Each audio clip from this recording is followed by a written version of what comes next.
हमारी दुनिया में सब हमसे ये कहते हैं कि बुराई छोड़ के भलाई की तरफ जाओ, अंधकार छोड़ के प्रकाश की तरफ जाओ, बुरा छोड़ के अच्छे की तरफ जाओ, राइट?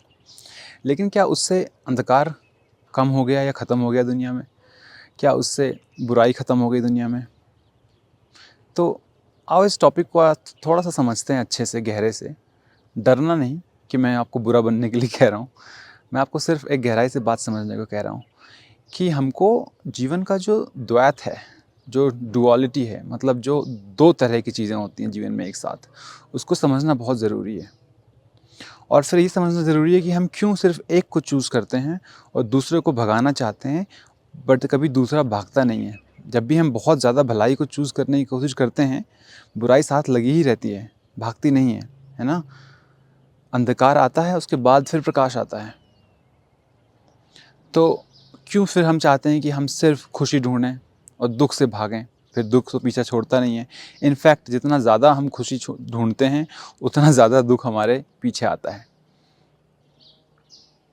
आपको सबसे पहले ये समझने की ज़रूरत है कि ये जो हमारी दुनिया है ना, ये चलती ही ऐसे है।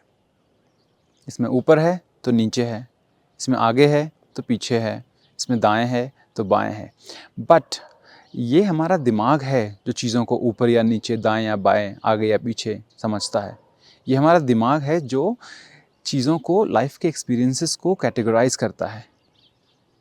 रियलिटी सिर्फ एक बड़ा सा, समझ लो एक बड़ा सा कढ़ाई है, उसमें सूप बन रहा है, उस सूप में सब कुछ पड़ा हुआ है। वो जो सूप है ना, एग्जिस्टेंशियल सूप, वो है रियलिटी। इसमें सब कुछ अवेलेबल है, सब कुछ एक्सेप्टेबल है, सब कुछ होता है। अच्छा, बुरा, गंदा, बहुत अच्छा, बहुत बुरा, सब इसमें होता है। जीवन मरण सब इसमें होता है और सब का सब अलाउड है। हम भाग रहे हैं, हम भाग रहे हैं मोक्ष की तरफ, हम भाग रहे हैं पृथ्वी छोड़ के किसी और लोक की तरफ। हम भाग रहे हैं कि यहाँ जो है वो बेकार है, यहाँ गंदा है, कहीं और जा रहे हैं। हम शरीर की निंदा करते हैं कि शरीर तो बेकार चीज़ है, इसमें तो घटिया घटिया द्रव्य पदार्थ निकलते हैं, ऐसे शरीर से क्या लोभ करना। ऐसे ऐसे भयावह इमेज दिखा दिखा करके हमको इस शरीर से डिटैच किया जाता है। बहुत सारी चीज़ें होती हैं, लेकिन आप खुद से समझो ना इस चीज़ को कि कभी ऐसा हुआ? ना सतयुग में ऐसा था, ना अभी ऐसा है कि बुरे लोग नहीं थे, कि बुराई नहीं होती थी, वरना फिर श्री राम को लड़ना क्यों पड़ता रावण से?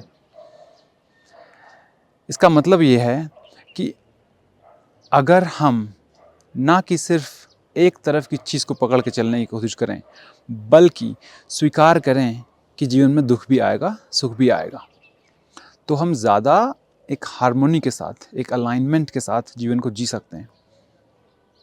ये मेरा अपना अनुभव ही रहा है, तो मैं सिर्फ खाली किताबी बातें या ज्ञानी बातें नहीं कर रहा हूँ, मैं अपना अनुभव से बता रहा हूँ कि अगर जीवन में हमेशा ही दो चीज़ साथ चलती हैं, एक सिक्के में हेड होता है और टेल भी होता है, राइट?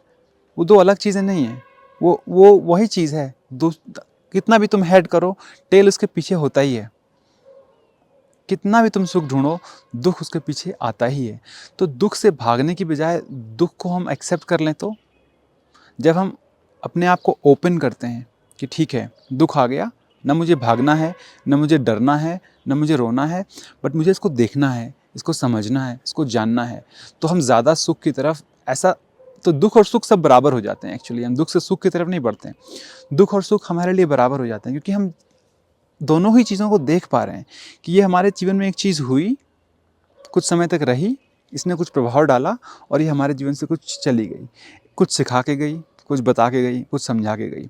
लेकिन अगर हम ऐसे दरवाज़ा बंद करके खड़े हैं कि भाई बुराई आएगी तो हम बंद रखेंगे, अच्छाई आएगी तो खोलेंगे, तो पहली बात तो हमको पता नहीं है कि हमारे लिए अच्छा क्या है और बुरा क्या है, तो हम बुराई के लिए दरवाज़ा खोल देते हैं, अच्छाई के लिए बंद कर देते हैं कई बार।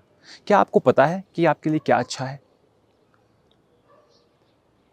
सच में, जो आज अच्छा है कल बुरा हो सकता है, जो आज बुरा है, जैसे मान लो आपकी कोई गर्लफ्रेंड या आपका कोई बॉयफ्रेंड आप उससे बहुत प्यार करते हैं, आपको छोड़ के चला गया, तो आपको लग रहा है आपके लिए बहुत बुरा हुआ, बहुत ही बुरा हुआ। बाद में पता चला कि उसी लड़के या उसी लड़की ने किसी और की ज़िंदगी बहुत ही बुरी तरह से ख़राब कर दी। फिर आप बोलोगे अच्छा हुआ यार मैं बच गया, इसके चक्कर में नहीं पड़ा रहा, वरना ये तो मुझे बर्बाद कर देता, ये बर्बाद कर देती। तो वही चीज़ जो पहले लग रहा था बुरी हुई, बाद में लग रहा है अच्छी हुई। तो क्या हमें पता है लॉन्ग टर्म के लिए हमारी लाइफ में हमारे लिए क्या अच्छा है, क्या बुरा है? तो कैसे हम चूज़ कर पाएंगे कि अच्छाई के लिए दरवाज़ा खोलना है, बुराई के लिए बंद रखना है? इसलिए जो मेरा खुद का एक्सपीरियंशियल तरीका रहा है जीवन जीने का, वो ये है कि जो आ रहा है उसको आने दो, जो जा रहा है उसको जाने दो। आपको अगर याद होगा, मैंने एक वीडियो में कहा था, चलन दे गाड़ी उड़न दे धूल, कुछ भी हो जाए रहिए कूल। मतलब कहने का ये है, ये तो बहुत मजाकिया है, बट कहने का मतलब सीरियसली ये है कि कुछ भी हो जाए आप अपना शांत बना के रखो और उसको समझो, उसको आने दो, उसको जाने दो। क्यों चूज़ करना है?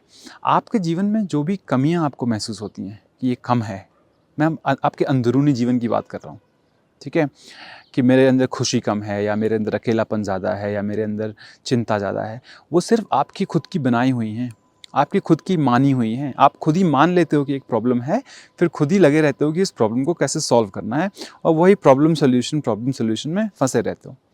लेकिन अगर आप ये देख लो कि अगर कोई प्रॉब्लम आती है तो एक प्रॉब्लम नहीं है, वो एक अपॉर्चुनिटी भी हो सकती है, वो एक अच्छा चैलेंज भी हो सकता है, और उससे मैं ग्रो करूँगा, उससे मैं सीखूँगा, तो वो अच्छी चीज़ हो सकती है।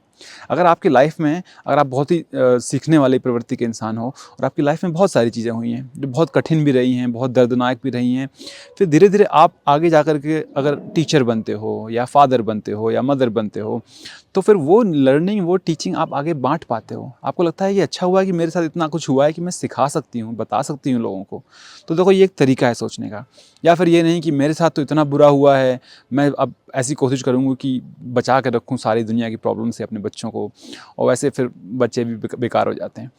तो ये एक जीवन को समझने की, जीने की एक कला है, मैं कहूँगा, जिसमें एक एक्सेप्टेंस आती है। एक ये कहना है कि भगवान ने जो दिया है वही होना है। संसार ने, यूनिवर्स ने, जो भी आप मानते हो, उसने जो दिया है, जो वो दे रहा है, वो जानता है कि क्या दे रहा है। दुनिया की जो हमारी इंटेलिजेंस है, वो जानती है खाना कैसे पचाना है, दिल कैसे धड़काना है, सांस कैसे लेनी है, सब जानते हैं ना। हमें तो पता नहीं हम कैसे कर रहे हैं, हम ये सब कैसे कर रहे हैं। हमारे अंदर ट्रिलियंस ऑफ बैक्टीरियाज हैं, ट्रिलियंस ऑफ सेल्स हैं, ये सब कैसे ऑपरेट करती हैं, कैसे ये एनर्जी को अब्जॉर्ब कर लेती हैं, वेस्ट को निकाल देती हैं, कैसे बैक्टीरिया को पता होता है कि क्या खाना है हमारी बॉडी से। हमें नहीं पता ना, कुछ जीवन चल रहा है। तो एक लाइफ की जो इंटेलिजेंस है, जो एक ऊर्जा शक्ति है, जो जानती है जीवन को कैसे चलाना है, उस पर विश्वास रखो। मानो कि वो यही चलना था, यही होना था, इसलिए हो रहा है। और जो आए उसको स्वीकार करो, जो आए उसको समझो, सीखो और आगे बढ़ो। तो लाइफ एक फ्लो में चलती है, एक लाइफ रिलैक्स हो जाती है। ये नहीं कि हर समय लगे पड़े हैं, हर समय लगे पड़े हैं, कंट्रोल कर रहे हैं, डोमिनेट कर रहे हैं, फाइट कर रहे हैं, रेजिस्ट कर रहे हैं। उससे हम थक जाते हैं, उससे हम थोड़े से एकदम पिस जाते हैं, लगता है कि क्या ज़िंदगी जी रहे हैं। लेकिन रिलैक्स रहो, ओपन रहो। धूप निकली है, बढ़िया है, मज़े लो। बारिश हो रही है, बढ़िया है, मज़े लो। ठंडा बहुत है, ठीक है, मज़े लो। हर चीज़ के लिए आप ओपन हो सकते हो। हम लेकिन हमेशा हम फोकस ये करते हैं ना, फेवरेट सॉन्ग क्या है, आपका फेवरेट मूवी क्या है, आपका फेवरेट कलर क्या है, आपका फेवरेट, क्यों लोगों को फोर्स करना है। बचपन में जब मैंने पहली बार सुना, वो दोस्त लोग स्लैम बुक लेके आते थे भरने के लिए, और मुझे फेवरेट पूछते थे, और आज भी जब पूछते हैं तो मैं बड़ा कन्फ्यूज़ रहता हूँ कि यार ये क्या कॉन्सेप्ट है। मतलब फेवरेट क्यों होना है, ज़रूरी है कोई फेवरेट हो? अलग अलग टाइम पे अलग अलग चीज़ फेवरेट हो सकती है, कि अलग अलग मूड में अलग अलग गाने अच्छे लग सकते हैं, अलग अलग मूड में अलग अलग टाइप की मूवीज़, अलग अलग टाइप के एक्टर्स अच्छे लग सकते हैं, अलग अलग टाइम पे अलग अलग कलर्स अच्छे लग सकते हैं। पहले येलो नहीं पहनता था, आजकल बहुत येलो पहन रहा हूँ।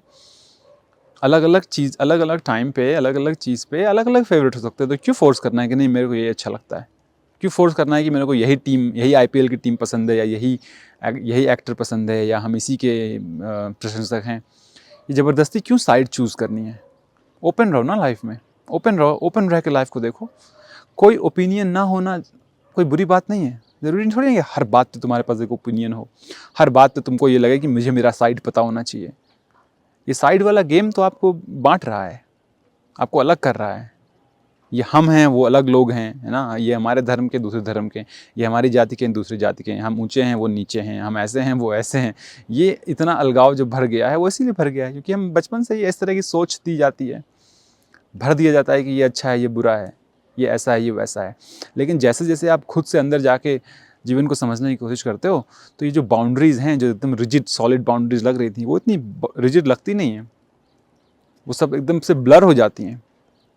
तो इसलिए मैं आपसे यही कहूँगा कि जीवन को जैसे चल रहा है उसको चलने दो।